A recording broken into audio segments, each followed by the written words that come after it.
अरुंधति रॉय द्वारा the God of small things भारतीय लेखक अरुंधति रॉय का एक उपन्यास है जो 1997 में प्रकाशित हुआ था। उपन्यास भारतीय राज्य केरल में सेट किया गया है और जुड़वा भाई बहनों रहेल और एस्टा के जीवन का अनुसरण करता है, क्योंकि वे परिवार, प्रेम और हानि की जटिलताओं को नेविगेट करते हैं। पुस्तक उपनिवेशवाद, भारत की जाति व्यवस्था की असमानताओं और पारिवारिक रिश्तों की शक्ति की गतिशीलता के प्रभाव की पड़ताल करती है। उपन्यास अपनी गीतात्मक और कल्पनाशील लेखन शैली के साथ साथ भारत के सामाजिक और राजनीतिक मुद्दों पर अपनी शक्तिशाली टिप्पणी के लिए जाना जाता है। इसके प्रकाशन पर व्यापक रूप से महत्वपूर्ण प्रशंसा मिली और 1997 में बुकर पुरस्कार जीतने के लिए आगे बढ़ा। The God of small things भारतीय साहित्य का एक महत्वपूर्ण और व्यापक रूप से पढ़ा जाने वाला काम है, जो अपने पात्रों के जीवन के ज्वलंत और विकसित चित्रण के लिए प्रसिद्ध है, साथ ही उपनिवेशवाद के प्रभाव और परिवार की गतिशीलता की जटिलताओं जैसे बड़े विषयों की खोज। प्यार की शक्ति अरुंधति रॉय द्वारा छोटी चीजों का देवता भारतीय राज्य केरल में कई पात्रों के जीवन के माध्यम से प्रेम की शक्ति की खोज करता है। उपन्यास उन तरीकों को चित्रित करता है जिसमें प्यार शक्ति का स्रोत और विनाश का कारण हो सकता है। पुस्तक के केंद्रीय विषयों में से एक निषिद्ध प्रेम की शक्ति है, जैसा कि रहेल और उसके चचेरे भाई एस्टा के बीच के संबंध से स्पष्ट है। उनके बीच मौजूद सामाजिक और सांस्कृतिक बाधाओं के बावजूद उनका प्यार गहराता है और उनके जीवन को गहरा तरीके से आकार देता है। हालांकि ये प्यार भी अपने साथ परिणाम लाता है जो अंततः त्रासदी का कारण बनता है।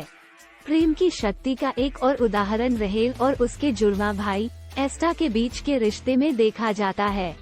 भाई बहनों के बीच का बंधन अटूट है और एक दूसरे के लिए उनका प्यार उनके जीवन भर आराम और समर्थन का स्रोत है।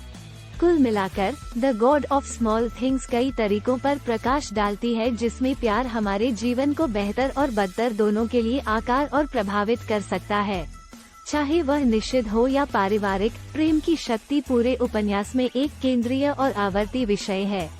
2. भारत की जाति प्रणाली की असमानता। The God of small things में अरुंधति रॉय उपन्यास में पात्रों के अनुभवों के माध्यम से भारत की जाति व्यवस्था की असमानता की पड़ताल करती है। जाति व्यवस्था भारत में एक सामाजिक पदानुक्रम है जो सदियों से चली आ रही है और जन्म के आधार पर किसी व्यक्ति की सामाजिक स्थिति निर्धारित करती है।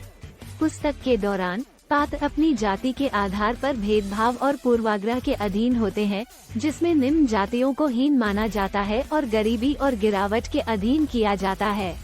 वेलुथा का चरित्र, जो एक अछूत या सबसे कम जाति का सदस्य है, इस असमानता का एक विशेष रूप से शक्तिशाली उदाहरण है।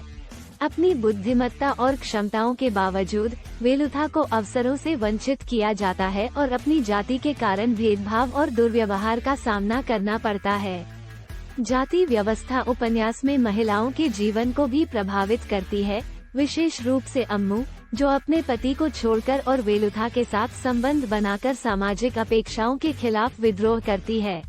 इस संबंध के सामाजिक और कानूनी परिणाम जाति व्यवस्था के भीतर मौजूद भेदभाव और पूर्वाग्रह की एक कड़ी याद के रूप में काम करते हैं। कुल मिलाकर the God of small things Bharat की जाति व्यवस्था की असमानता की एक शक्तिशाली आलोचना प्रदान करता है और उन तरीकों पर प्रकाश डालता है जिनसे ये प्राचीन सामाजिक पदानुक्रम व्यक्तियों के जीवन को आकार और प्रभावित करता है। समकालीन भारत में उपनिवेशवाद का प्रभाव।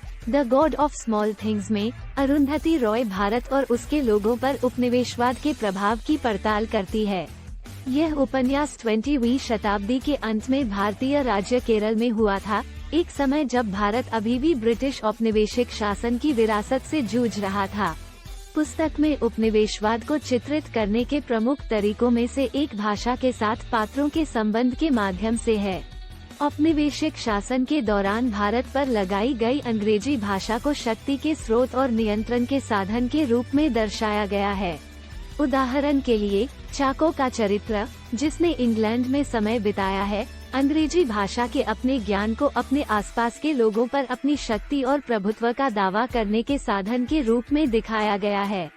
इसके अतिरिक्त उपन्यास भारतीय समाज पर उपनिवेशवाद के प्रभाव की अधिक व्यापक रूप से पड़ताल करता है। उदाहरण के लिए, पात्र ब्रिटिश औपनिवेशिक अधिकारियों द्वारा लगाए गए दमनकारी कानूनों और नियमों के अधीन है, जो असमानता और भेदभाव को आगे बढ़ाने के लिए काम करते हैं। उपन्यास में उन तरीकों पर भी प्रकाश डाला गया है जिसमें उपनिवेशवाद ने भारतीय पहचान और देश के सांस्कृतिक, राजनीतिक और आर्थिक परिदृश्य को आकार दिया। कुल मिलाकर the God of small things Bharat और उसके लोगों पर उपनिवेशवाद के प्रभाव का एक सूक्ष्म और शक्तिशाली चित्रण प्रदान करता है। औपनिवेशिक शासन समाप्त होने के बाद भी ये विरासत देश और उसके लोगों को आकार देने के तरीकों को प्रदर्शित करती है। परिवार की गतिशीलता की जटिलता। The God of small things में अरुंधति रॉय विभिन्न पात्रों के बीच संबंधों के माध्यम से परिवार की गतिशीलता की जटिलता की पड़ताल करती है। उपन्यास में पारिवारिक रिश्तों की एक श्रृंखला को दर्शाया गया है, जिसमें करीबी और प्यार करने वाले बंधन से लेकर अधिक तनावपूर्ण और कठिन लोग हैं, जो कई अलग अलग तरीकों से दिखाते हैं कि परिवार के सदस्य एक दूसरे से बातचीत और प्रभाव डाल सकते हैं। पुस्तक में प्रमुख विषयों में से एक वर्तमान समय के रिश्तों पर पारिवारिक रहस्यों और छिपे हुए अतीत का प्रभाव है।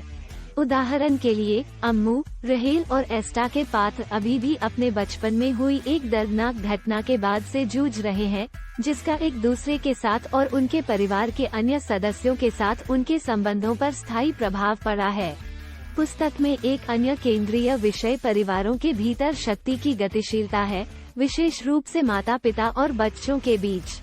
बेबी कोकममा, चाको और ममाची के पात्रों को उनकी इच्छा को लागू करने और उनके परिवार के छोटे सदस्यों पर नियंत्रण के रूप में दर्शाया गया है, जबकि अम्मू और वेलुथा को विद्रोहियों के रूप में दिखाया गया है जो इन शक्ति गतिकी को चुनौती देते हैं। कुल मिलाकर the God of small things परिवार की गतिशीलता की जटिलता का एक समृद्ध और बारीक चित्रण प्रदान करता है, कई अलग अलग तरीकों से दिखाना जिसमें पारिवारिक रिश्ते अपने पूरे जीवन में व्यक्तियों को आकार और प्रभावित कर सकते हैं। जैसे शेयर और अधिक के लिए सदस्यता लें।